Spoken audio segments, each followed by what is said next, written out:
Alrighty, my name is Brandi Webster. I'm here to give my first speech, and this is my audience. Alrighty, so as I'm sure all of you are aware, as college-age students, once you move out of your parents' house, you have a lot of firsts that come out in that first, couple of months. I'm going to tell you about my first experience with a laundromat. I had just recently moved in with my boyfriend at my first semester of college, and we didn't have, unfortunately, laundry in our unit, so I found a laundromat about 2 miles away from our house. It seemed promising. It wasn't dirty, there was a nice owner, so on and so forth. So that day I had saved up probably an entire week and a half's worth of laundry because I work an ungodly number of hours. So I was thinking, okay, 2 hours at the laundromat, I should have plenty of time to get all of my laundry done, get it all folded, and then get to my Taekwondo class that evening. Once I get to the laundromat though, I discover half the machines have been taken down since I had checked it out earlier that day for maintenance. So 6 loads of laundry had to be done in 3 washing machines.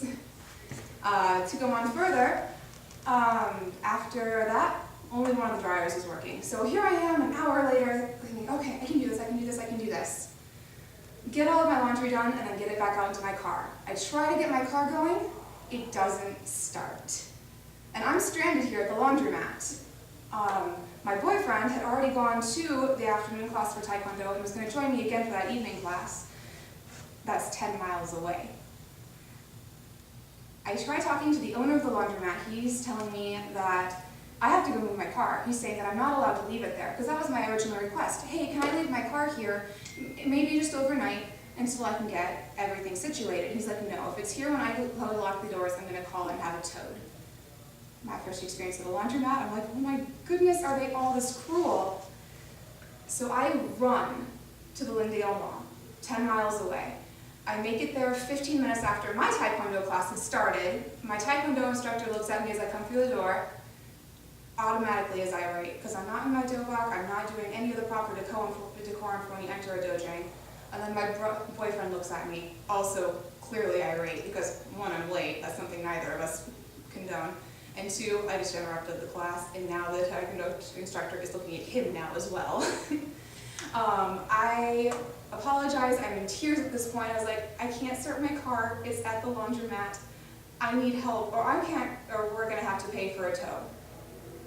My boyfriend gets me in his car, because he drove separate to the Taekwondo dojang, gets me out there, starts yelling at the laundromat guy while he's trying to get my car started.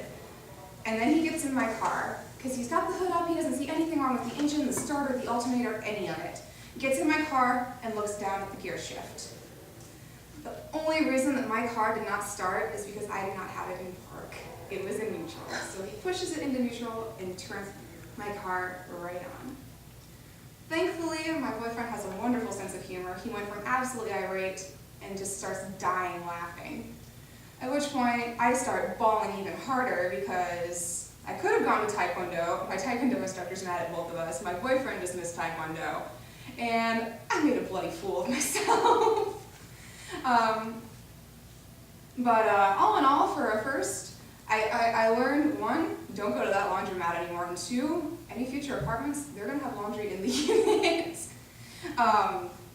But it's just been a wonderful ride since then, and I hope that you guys all had a much better first experience for all of your firsts. And thank you for listening to me. Alright, and then